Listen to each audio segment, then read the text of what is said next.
próximo item é viver uma vida com reflexão. Está escrito o seguinte: para elevarmos o nosso caráter, devemos refletir quanto às nossas decisões e conduta do dia a dia com muita humildade, se elas estão corretas quanto ser humano. Mediante essa autocrítica, repreender a si próprio quando percebemos que fomos arrogantes ou orgulhosos. Se nos habituarmos a nos refletir, voltando sempre para nós mesmos e se repreendendo com as frases como "não cometa desonestidade como esta" ou "não tenha atitude tão covarde", sem dúvida, deixaremos gradativamente de cometer erros. Com as atribuições do dia a dia, tendemos a nos perder de vista. Justamente para que isso não ocorra, devemos nos habituar a refletir intencionalmente sobre as nossas decisões e condutas. Assim, poderemos corrigir as nossas falhas e elevar o nosso caráter. Acredito que esse item pode ser considerado como o mais importante da seção 6, a qual explica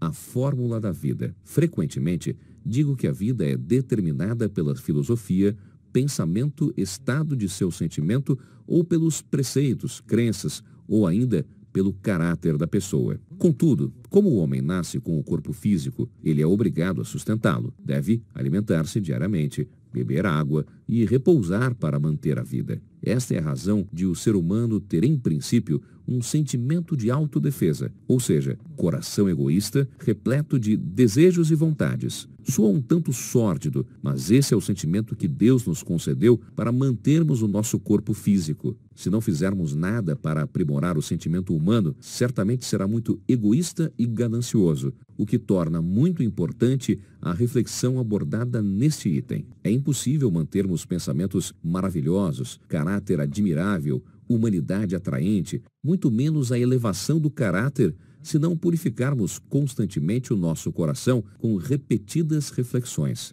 A reflexão é um elemento indispensável para manter puro o nosso sentimento e direcionar as nossas atitudes sempre para o bem. Mesmo eu, que tenho aconselhado os senhores, sendo chamado de presidente da CEIUAICO e estimado por todos, ainda sou um homem imperfeito. Sou um homem comum que, se houvesse chance, seria capaz de cometer alguma maldade para satisfazer o meu próprio desejo. Naturalmente, cometo erros. Posso até considerar que essa seria a minha parte mais humana. Porém, o erro é um erro. Devo refletir sempre e procurar não piorar. Aqueles que refletem com frequência certamente são pessoas humildes. Tenho empregado constantemente um antigo provérbio chinês: só quem é humilde merece a felicidade. Somente as pessoas humildes se tornam felizes. Sem uma postura humilde, não se consegue atrair a sorte. Portanto, mesmo que se consiga alcançar um resultado magnífico, não se pode tornar-se prepotente. Isso mostra também a importância de viver uma vida de reflexão. Desde jovem, reflito diariamente durante meu asseio matinal. Ultimamente, além dessa ocasião, tenho refletido antes de me deitar,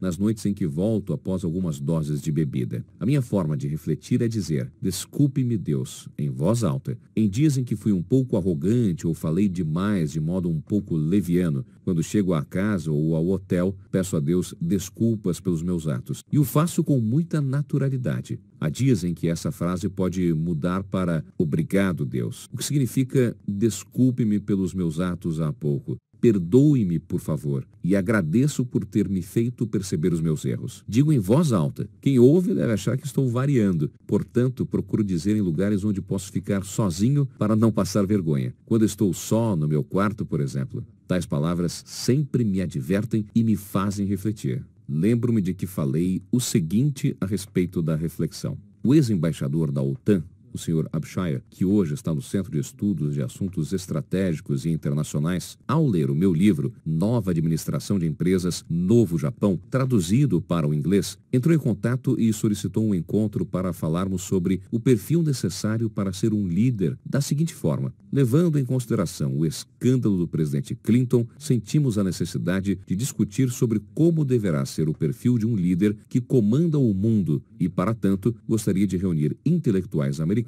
para juntos debatermos a sua teoria. Esse encontro foi realizado na primavera deste ano em Washington, no qual fui um dos patrocinadores e assim discursei na hora do almoço. Muitas pessoas dizem, devemos escolher como líder aquele que possui caráter admirável. Entretanto, não podemos nos esquecer de que o caráter muda com o tempo. Há diversos casos em que o elemento de grande caráter que escolhemos como líder não apresenta o desempenho político que esperávamos após a sua posse, chegando até mesmo cometer atos repugnantes. Por outro lado, há também casos de pessoas que na juventude cometiam atos ilícitos, pessoas de caráter duvidoso como seres humanos, mas que mudaram completamente na velhice, apresentando um caráter maravilhoso. Em suma, é importante escolhermos pessoas de caráter admirável para ser nosso líder, mas prevenidos de que o caráter muda com o tempo. Para manter um caráter respeitável, é preciso ser humilde sempre e ter na vida o hábito da reflexão. Esse é o ponto-chave. Ao ouvirem o meu discurso, autoridades intelectuais representativos dos Estados Unidos aproximaram-se de mim e agradeceram pelo conteúdo que consideraram primoroso. A reflexão é indispensável, tanto para a prática da fórmula do sucesso da vida, como para manter os pensamentos positivos adquiridos, além de promover a elevação contínua do caráter. Sem dúvida, esforçar-se para ter um pensamento admirável é importante, mas nunca se deve negligenciar o coração. Para tratar,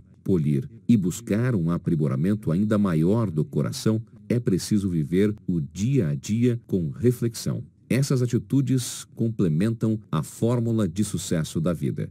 Terminamos a palestra por aqui. Obrigado.